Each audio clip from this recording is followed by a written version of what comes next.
Assalamualaikum warahmatullahi wabarakatuh. Waalaikumsalam. Bismillahirrahmanirrahim.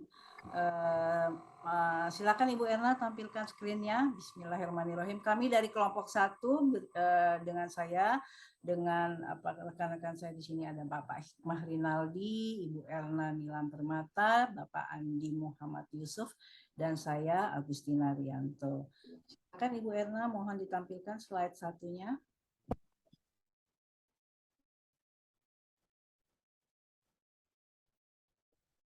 Nah, di sini ada judul yang dimana menyatakan bahwa terdapat studi komparatif, yang itu dimana artinya penelitian ini yang bertujuan untuk menyimpulkan perbandingan antara satu unit dengan unit-unit yang lainnya. Siapa sih unitnya?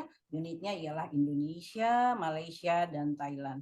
Tidak hanya itu aja, ada juga masing-masing variabel yang tersemat di dalam tiap unit itu. Perlu kita ketahui bahwa masing-masing unit itu sudah pasti memiliki, belum Ibu Erna, masih yang tadi dulu, masih yang slide pertama, memiliki variabel-variabel yang sama juga, sehingga dapat diperbandingkan apa saja variabelnya, risiko kredit, risiko likuiditas, dan risiko pasar. Berikut ini ialah yang dapat saya sampaikan untuk dibacakan ya lebih lanjut atas apa yang dimaksud dengan judul penelitian yang kami akan bahas. Silakan slide selanjutnya Bu Erna. Nah, di sini ada yang kita sebut dengan format artikel yang memiliki rangka berpikir IMRAT. Apa sih IMRAT itu? IMRAT itu adalah Introduction, Method, Result, and Discussion.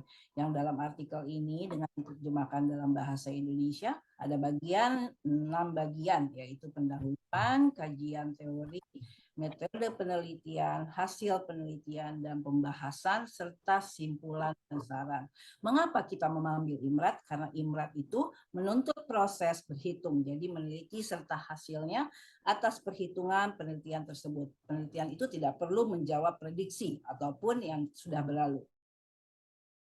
Maka proses dan hasilnya itu harus terupdate, dan sehingga intinya format IMRAT ini mampu memformulasikan serta menghasilkan apa yang diperlukan saat ini. Dan silakan slide selanjutnya Ibu Erna. Slide selanjutnya yang dimana kan ada di slide selanjutnya adalah yang di mana ada bank yang dimana merupakan lembaga intermediasi keuangan. Apa sih intermediasi? Artinya berfungsi sebagai penghubung. Bank berfungsi untuk menghubungkan pihak dengan pihak dengan kelebihan dana dan pihak yang membutuhkan dana. Pihak yang kelebihan dana akan menyalurkan dana kepada perbankan dalam bentuk tabungan. Sedangkan pihak yang kekurangan dana akan memperoleh dana dari perbankan dengan bentuk pinjaman. Silakan slide selanjutnya Ibu Erna.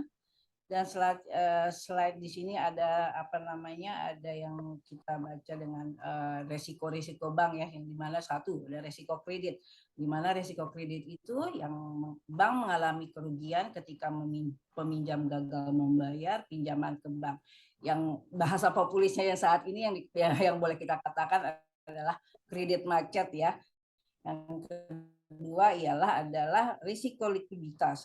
Risiko likuiditas artinya kita asumsikan bahwa kondisi keuangan bank tidak dapat menggunakan jangka pendek dengan segera.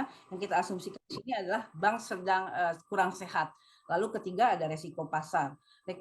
Resiko pasar itu di mana adalah kondisi perbankan yang disebabkan oleh situasi pasar dan di luar kendali bank. Yang di mana di sini ada subvariabel-variabelnya, sehingga ada risiko tingkat bunga, yang di mana di dalam artikan risiko tingkat bunga itu adalah tingkat bunga yang tinggi akan berbahaya jika bersanding dengan inflasi atau risiko ekuitas atau risiko komoditas dan risiko mata uang.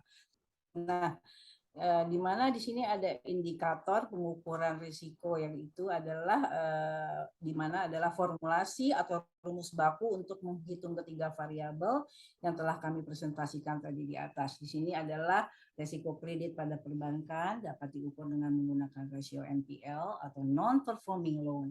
Lalu risiko likuiditas perbankan dapat diukur dengan menggunakan indikator LDR, yang dimana adalah loan to deposit ratio.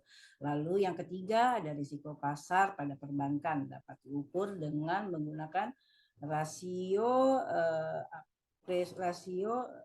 rasio NIM atau net interest margin. Lalu slide selanjutnya di slide 6 ini. Setelah kita baca dari kedua perumusan masalah tersebut, diharapkan bahwa terhimpunlah hasil studi yang menyatakan bahwa terdapat hubungan yang positif antara kesehatan variabel yang dimiliki oleh perbankan terhadap baik finansial negara maupun keuangan rakyat atau warga negara tersebut. Yang dimana di sini ada kita perbandingkan rumusan masalahnya adalah apakah perbedaan signifikan pada risiko kredit, risiko likuiditas, dan risiko pasar pada negara Indonesia, Malaysia, dan Thailand. Dan slide selanjutnya silakan Pak Andi. Nah, di mana adalah tujuan penelitian dari yang kami bahas tadi adalah untuk meneliti apakah adalah untuk mengetahui perbedaan risiko keuangan yang dihadapi oleh ketiga negara Asia Tenggara tersebut, Indonesia, Malaysia, dan Thailand. Dan silakan selanjutnya saya serahkan kepada kawan kami, mungkin Ibu Erna ya. Silakan Ibu Erna. Terima kasih. Baik, terima kasih. Saya melanjutkan. Jadi dalam rangka tugas terkait materi topik ya, mata kuliah manajemen risiko, di mana kita tugas untuk menyampaikan hasil kajian. Kajian ini dilakukan oleh Cici Widya dan Zahida dari Universitas Islam Indonesia, melanjutkan yang tadi disampaikan Ibu Tinar. Jadi ada beberapa resiko yang dikaji oleh peneliti, dalam hal ini tadi Ibu Cici dan Ibu Zahida. Jadi beberapa resiko utama yang diperbandingkan antara tiga negara. Yang pertama resiko kredit, yang kedua nanti ada resiko likuiditas dan resiko pasar. Berdasarkan kajian yang disampaikan oleh Ibu Cici dan Ibu Zahida, jadi resiko kredit merupakan resiko yang timbul akibat terjadinya kredit tidak tertagih atau kredit macet, di mana debitur tidak mampu melunasi pokok pinjaman dan bunganya. Ini berdasarkan Sulhan dan Siswanto tahun 2008, di mana resiko kredit ini ya bisa timbul akibat dari sisi tadi, sisi tidak tertagihnya atau kredit macet, debitur tidak mampu melunasi pokok pinjaman dan bunga. Kemudian kredit macet ini diukur dengan rasio NPL, salah satu ya dari beberapa parameter yang untuk mengukur risiko kredit, rasio NPL yang digunakan di sini, di mana sesuai POJK tentang penetapan status dan tindak lanjut pengawasan bank umum, bank dinilai memiliki potensi kesulitan yang membahayakan kelangsungan usaha jika rasio NPL lebih dari 5%. Rasio NPL dirumuskan dengan merupakan perbandingan dari total non-performing loans dengan total atau gross loans. Jadi pada saat NPL tinggi, tentunya berarti bank menghadapi resiko yang tinggi gitu ya, dibandingkan pada saat rasio NPL-nya lebih rendah. Kemudian berikutnya resiko likuiditas berdasarkan Kasmir tahun 2015. Resiko likuiditas merupakan besaran resiko yang akan dihadapi bank apabila bank tidak mampu memenuhi kewajiban terhadap para nasabah dengan dana likuid yang dimiliki oleh bank. Jadi dapat dikatakan kalau berdasarkan teorinya, resiko likuiditas ini merupakan dampak dari tadi resiko kredit yang terjadi pada bank. Maka timbullah resiko likuiditas. Resiko likuiditas di dalam kajian ini menggunakan parameter loan to deposit ratio, di mana loan to deposit ratio merupakan perbandingan antara total loan dengan total deposit plus equity plus modal, di mana pada saat total loan lebih besar tentunya pada saat LDR total loan ya lebih besar, maka risiko likuiditas akan lebih rendah ya dibandingkan dengan pada saat LDR-nya lebih kecil. Gitu ya Mas Andi ya? Ya. Kemudian berikutnya adalah risiko market, risiko pasar. Risiko pasar, slide berikutnya. Nah, ini risiko pasar berdasarkan Groening dan Bratanovic, yaitu merupakan risiko dari suatu entitas yang mungkin mengalami kerugian akibat dan fluktuasi pergerakan harga pasar instrumen keuangan. Jadi timbul akibat fluktuasi pergerakan harga pasar ya, jadi di luar dari kemampuan dari entitas ataupun bank.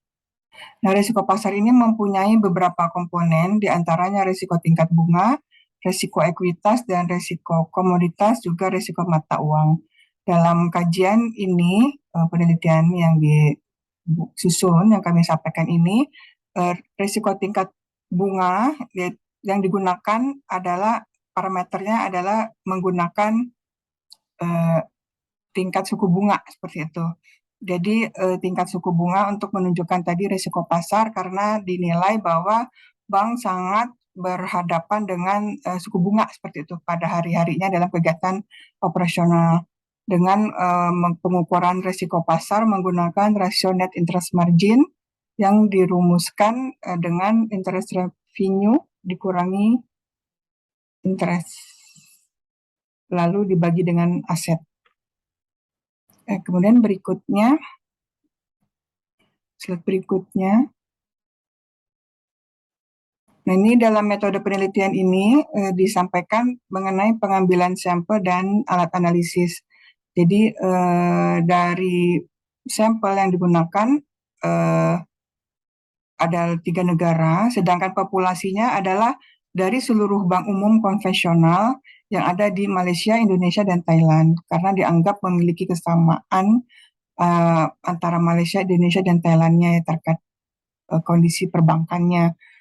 Kemudian sedangkan pemilihan sampel menggunakan metode purposive sampling, di mana pemilihan sampel dilakukan dengan kriteria yang pertama bahwa yang diambil adalah 3 perbankan terbesar berdasarkan total aset dari setiap negara sampel, negara Malaysia, Indonesia, dan Thailand. Kemudian perbankan menerbitkan laporan keuangan secara rutin selama periode penelitian, yaitu tahun 2016 sampai 2019, dan perbankan yang menyampaikan datanya secara lengkap sesuai dengan informasi yang dibutuhkan, yaitu NPL, LDR, dan NIM. Berikutnya, nah ini adalah alat analisis yang digunakan dalam kajian ini, yaitu uji komparatif atau uji beda, di mana uji beda digunakan untuk mengetahui perbedaan 2 kelompok sampel atau lebih. Uji statistik yang digunakan untuk menganalisis 3 sampel adalah uji one-way ANOVA atau analysis of variance. Dengan syarat melakukan uji ANOVA-nya adalah yang pertama, sampel penelitian berasal dari kelompok yang independen, kemudian data penelitian di setiap kelompok bersifat normal, uji normalitas memakai uji Shapiro-Wilk, dan data penelitian antar varian bersifat homogen atau sejenis melalui uji homogenitas, uji F-Leven.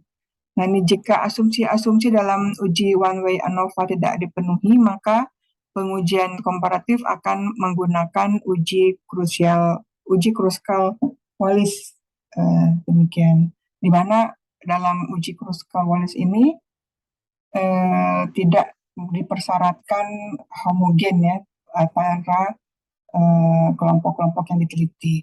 Demikian berikutnya akan disampaikan oleh rekan kami, Mas Andi. Silakan, Mas Andi.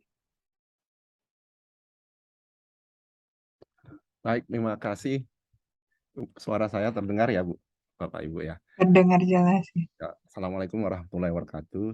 Selamat malam, Bapak Ibu. Pada kesempatan ini, saya bagian daripada kelompok mata kuliah Risk Management oleh dosen Pak Sparta ini, kami akan coba melanjutkan di fase hasil penelitian dengan menggunakan alat analisis ya, dari jurnal yang berjudul kaitannya dengan 3 risiko ya, yang dikompariskan dengan 3 negara.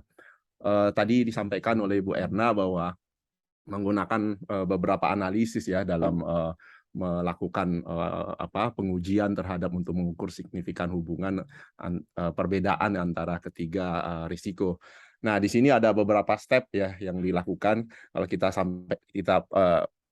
dengar tadi bahwa dalam melakukan uji Innova, ini mobil nih kalau Innova, uji ANOVA ya, uji analysis of variance ya, itu memang ada asumsi-asumsi yang harus dipenuhi ya, kaitannya dengan independensi dari variabel juga sudah terpenuhi. Yang kedua kaitannya dengan normalitas ya. Jadi distribusinya harus data dari kelompok sampel ini harus terdistribusi secara normal. Nah, dilakukan uji Shapiro-Wilks, maaf ini ya, nggak lihat.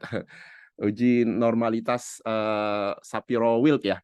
Uji Shapiro-Wilks ini dilakukan terhadap 3 variabel, baik itu NPL, LDR, dan NIM ya.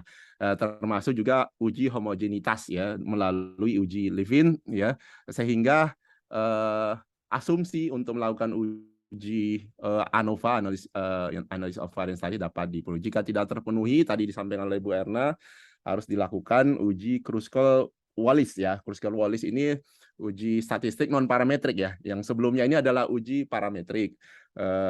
Dan ini sebenarnya bypass sebenarnya yang tadi sudah disampaikan juga bahwa tanpa adanya homogenitas dan juga normalitas dari data sampel yang ada. Nah, ini yang pertama, melakukan uji normalitas NPL ya. Nah, uji normalitas ini memang kalau kita lihat keputusan atau pengambilan keputusannya harus dilihat dari signifikansi di atas 5%. Jika di atas 5%, itu berarti sebaran datanya bersifat normal. Nah, kalau kita lihat dari hasil ya, ini sudah ada tabel ditampilkan di bawah, NPL dari 3 negara. Kita lihat dari nilai signifikan Shapiro-Wilks di sisi tengah ini 0,29 untuk Indonesia, Malaysia 0,019, Thailand 0,96 ya. Dan kalau kita lihat ini memang rasio untuk NPL, maaf ini bukan NPF, ini NPL, di Indonesia dan Thailand ini karena dia di atas 5% ya, dia berarti terdistribusi secara normal. Adapun Malaysia, NPL-nya tidak terdistribusi secara normal.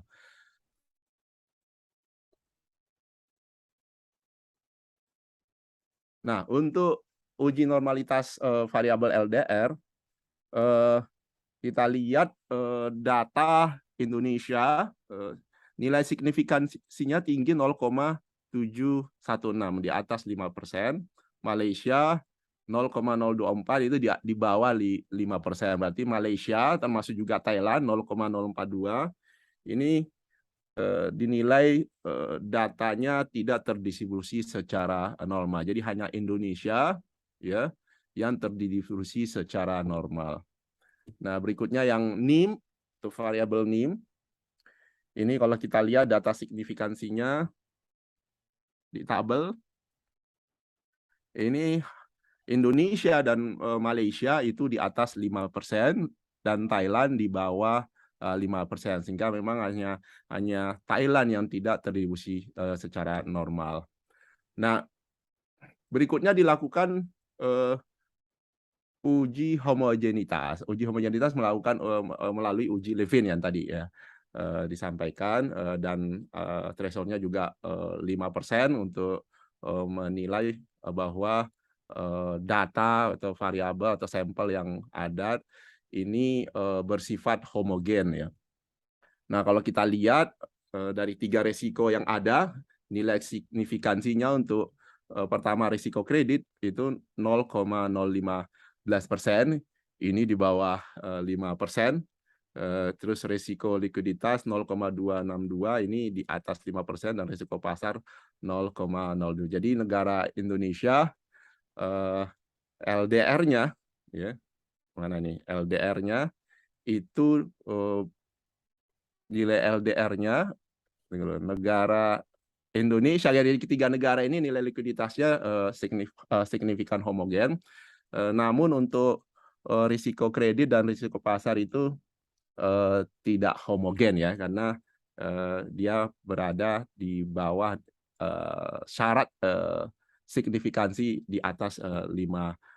Jadi kesimpulannya memang kalau kita lihat tadi dari hasil pengujian normalitas termasuk juga homogenitas dapat disimpulkan bahwa variabel data sampel yang ada ini memang tidak memenuhi syarat baik itu normalitas maupun juga tadi homogenitas ya.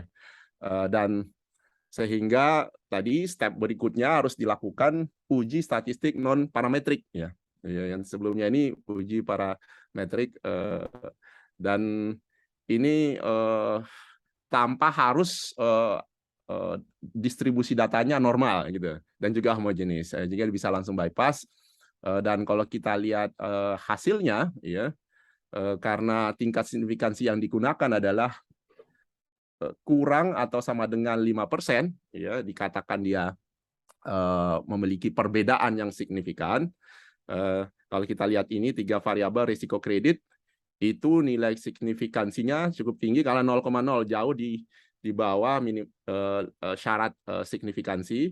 Terus risiko likuiditas 0,021 demikian juga termasuk juga risiko pasar 0,00 sehingga artinya ini risiko kredit, risiko likuiditas, risiko pasar yang dihadapi oleh perbankan di 3 negara yang menjadi sampel ini mengalami perbedaan yang signifikan. Sehingga memang kalau kita lihat tadi yang disampaikan oleh Ibu Tinar bahwa permasalahannya menjawab bagaimana apakah ada perbedaan yang signifikan antara 3 risiko pada 3 negara. Nah ini dari uji Kruskal-Wallis ya sebagai uji terakhir yang menjadi alat analisis dari jurnal ini menunjukkan adanya perbedaan yang signifikan di antara 3 negara.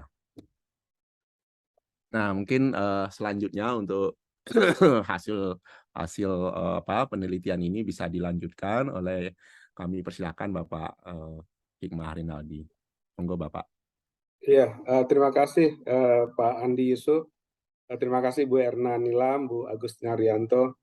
Baik, Bapak dan Ibu sekalian, saya akan melanjutkan apa yang telah dilakukan presentasikan oleh Pak Andi tadi terkait dengan uji homogenitas, kemudian ada uji Kruskal-Wallis ya, kemudian ada uji apalagi itu terhadap faktor-faktor yang akan menjadi ukuran nanti, yaitu di risiko kredit perbankan, kemudian risiko likuiditas, dan risiko pasar yang ada di perbankan.